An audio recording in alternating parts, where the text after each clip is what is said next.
Bismillahirrahmanirrahim. Assalamualaikum warahmatullahi wabarakatuh. Inna lillahi wa inna ilaihi raji'un.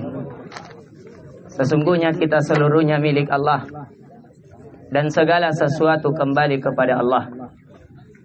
Walillahi ma'ata, walillahi ma'uhi.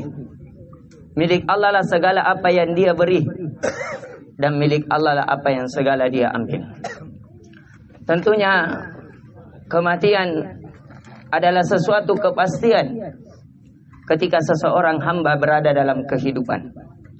Karena segala sesuatu Allah ciptakan dalam berpasangan. Ada yang hidup dan ada yang dimatikan. Ada kesenangan, ada kesengsaraan. Ada siang dan ada malam. Ada bumi dan ada langit. Ada yang pendek, ada yang tinggi. Ada yang menempuh jalan-jalan kebahagiaan, dan ada pula jalan orang yang menempuh jalan-jalan kesengsaraan. Ada jalan orang-orang yang beriman, dan ada pula jalan orang-orang yang melakukan kekufuran.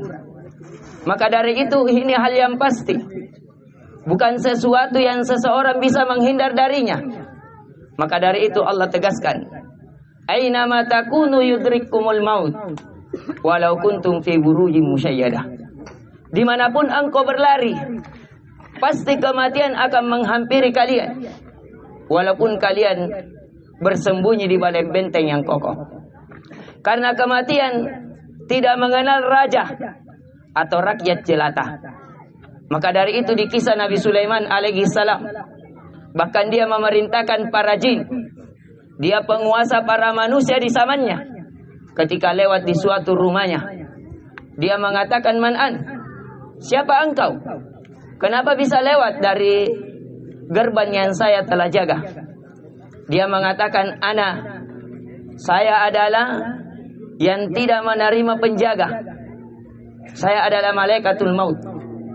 Tidak mengenal tembok-tembok, tidak mengenal umur, yang tua maupun yang muda, yang raja ataupun rakyat jelata. Ketika kematian telah menghampiri seorang hamba, la yastakhiruna sa'atan wa la yastaqdimun." Tidak ada yang bisa mengakhirkannya maupun mengedepankannya. Maka dari itu kematian bukan menjadi pertanyaan, kita mati di mana, kita dikuburkan di mana. Tapi yang ditanyakan oleh Allah, bagaimana kita menghampiri kematian? Bagaimana kita menjemput kematian?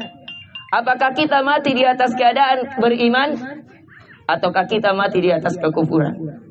Apakah kita mati di atas ketaatan kepada Allah, atau kita mati di atas kemaksiatan?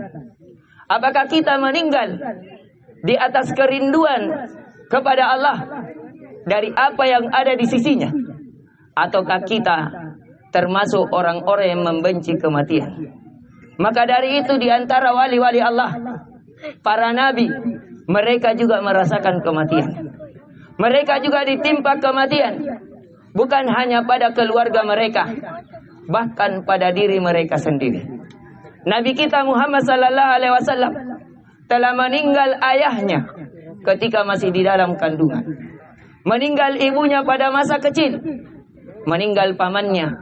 Meninggal anaknya, seluruh anaknya meninggal di masa hidupnya, kecuali Fatimah radhiyallahu anha. Semuanya ada pelajaran di dalamnya, agar kita diuji. Alladzi khalaqal mauta wal hayata liyabluwakum ayyukum ahsanu amal. Agar Allah menguji, Allah menciptakan kehidupan dan kematian, agar Allah menguji siapa yang di antara kita yang terbaik amalannya. Siapa di antara kita yang paling besar cintanya kepada Allah? Siapa di antara kita yang paling banyak bekal ketakwaannya kepada Allah? Siapa di antara kita yang paling banyak kebaikannya kepada Allah, kepada sesama manusia, dan kepada binatang, bahkan makhluk hidup di sekitar kita? Maka dari itu Nabi sallallahu alaihi wasallam mengabarkan Khairun nas anfa'ukum linnas. Sebaik-baik manusia adalah yang paling banyak manfaatnya kepada manusia lain. Dan alhamdulillah, ibunda kita Sumiati telah menghabiskan banyak umurnya, menunjukkan banyak solatnya, banyak puasanya, bahkan melahirkan anak-anak yang alhamdulillah anaknya bahkan penggerak dakwah. Itu diantara bekal-bekal yang walaupun orangnya sudah meninggal, akan tetapi kebaikannya tetap mengalir. Maka dari itu perlu untuk kita memperhatikan, sebagaimana hadis Nabi Sallallahu Alaihi Wasallam yang diriwayatkan oleh Imam Muslim dari hadis Abu Hurairah radhiyallahu an, "Idza matal insanu inqata'a anhu amaluhu illa min salat." Ketika anak cucu Adam telah meninggal dunia, maka terputus seluruh amalannya kecuali 3 perkara. Illa min sadaqatin jariyah, kecuali sedekah jariah. Dia bersedekah dengan hartanya, dia bersedekah dengan waktunya, yang dimana kebaikannya mengalir baik kepada dirinya, keluarganya maupun orang di sekitarnya. Dan kita melihat ada tanah yang dimana tanah itu sehingga anaknya bisa melakukan sholat, bisa melakukan ibadah pernikahan di dalamnya. Itu adalah kebaikan-kebaikan, karena di setiap kebaikan adalah sedekah. Kullu ma'rufin sedekah, setiap kebaikan adalah sedekah. Dia bersedekah sehingga anaknya bisa ternaungi dari panas, terhindar dari hujan, merasakan ketenangan dalam hidup. Itu adalah semuanya kebaikan-kebaikan. Kepingan-kepingan yang akan terkirim di dalam kuburnya, yang akan menjadi cahaya dalam kegelapannya, akan menjadi keluasan dalam kesempitannya. Dan kita memohon kepada Allah, semoga kebaikan-kebaikan tersebut bisa menjadi sebab penggugur dosa-dosanya dan diangkat di sisi Rabb-Nya. Dan kita mengingatkan di antara kebaikan yang tidak terputus, kata Nabi Sallallahu Alaihi Wasallam, "Awaladun saleh yad'ulah," atau anak soleh yang mendoakannya. Maka ibu kita tidak membutuhkan lagi harta benda. Dia tidak membutuhkan walaupun ada yang membawa dari anaknya 1 ton emas. Dia tidak membutuhkan di dalam tersebut. Yang dia butuhkan adalah doa-doa kita. Maka dari itu kata Nabi Sallallahu Alaihi Wasallam tentang orang yang telah berada di kuburnya. Kata Nabi Sallallahu Alaihi Wasallam, "Fas'alu li akhikum fa innahu yus'alun an." Mintakanlah kepada saudaramu, karena sekarang dia ditanyakan di dalam kubur. Dia ditanyakan tentang marabbuka, siapa Tuhan, wa man nabiyyuka wa madinuk. Dia ditanyakan tentang siapa Tuhan yang dia ibadahi, siapa Tuhan yang dia yakini tempat bersandar, tempat mengambil seluruh manfaat terjauh dari kemudaratan. Dia akan ditanyakan siapa nabi yang menjadi pedoman dalam kehidupannya, dan dia akan ditanyakan tentang agama yang dia anut.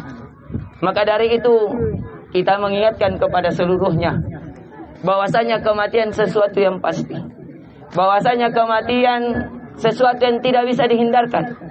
Maka yang ditanyakan bagaimana kita menghampiri kematian. Maka dari ini menjadi pelajaran bagi kita seluruhnya, bahwasanya bekal yang sebenar-benarnya adalah bekal yang bisa menemani kita di alam kubur kita. Bukan jabatan yang kita pegang, bukan harta yang kita banggakan, bukan keturunan yang kita berleha-leha di dalamnya. Akan tetapi apa yang menemani di alam kubur kita berupa sholat kita, puasa kita, haji kita, umroh kita, sedekah kita, yang kita lakukan hanya karena Allah, mengharap apa yang di sisi Allah. Itulah yang menjadi kekal yang menemani kita. Maka semoga nasihat yang singkat ini bisa memberikan peringatan kepada kita. Dan ini diantara anjuran Nabi Sallallahu Alaihi Wasallam. Kata Nabi Sallallahu Alaihi Wasallam, "Aktsiru dzikru hadhimil ladzat," yakni al-maut. Perbanyaklah diantara kalian mengingat pemutus ke seluruh kenikmatan, yaitu kematian. Kematian cukuplah menjadi pelajaran bagi orang yang memiliki mata yang dia pandang, bagi orang yang memiliki telinga yang dia mau mendengar, bagi orang yang memiliki hati yang dia buka hatinya, bahwa kita akan sama dengan hal yang seperti ini. Hari ini kita mengantar, esok hari kita diantar. Hari ini kita mensolati, besok kita disolati. Maka hendaknya kita memperbaiki amal-amal kita, perkuat keikhlasan kita, permantap kebaikan kita, baik kepada Allah dengan beribadah hanya kepadanya, meningkatkan kecintaan kita hanya untuknya, berperilaku hanya menggapai ridhonya, dan perbaikilah kebaikan kita kepada sesama manusia, karena mereka yang menemani kita, yang membimbing kita, yang mengantar kita, sehingga mereka akan menjadi saksi akan kebaikan kita. Semoga nasihat yang singkat ini menjadi nasihat bagi telinga yang terdekat dari pembicara, dan begitu pula menjadi nasihat bagi kita seluruhnya. Jikalau ada kebaikan itu datangnya dari Allah, jikalau ada kekurangan itu datangnya dari kami, dan kita memohon kepada Allah, semoga almarhumah Allah ampuni dosa-dosa dan kesalahannya, amin, mengangkat derajatnya, amin, meluaskan kuburnya, amin, memberikan cahaya di dalam kegelapannya, amin, amin. Semoga keluarga yang ditinggalkan diberikan kesabaran, amin, digantikan hal yang lebih baik, amin, dan semoga Allah menggantikan keluarga yang lebih baik di sisinya, dan memberikan tempat tinggal yang lebih luas, amin, lebih indah di sisinya. Innahu waliyudzalika wal qadiru alaih. Subhanakallahumma bihamdik, asyhadu an la ilaha illa anta, astaghfiruka wa atubu ilaik. Assalamualaikum warahmatullahi wabarakatuh. Waalaikumsalam warahmatullahi wabarakatuh.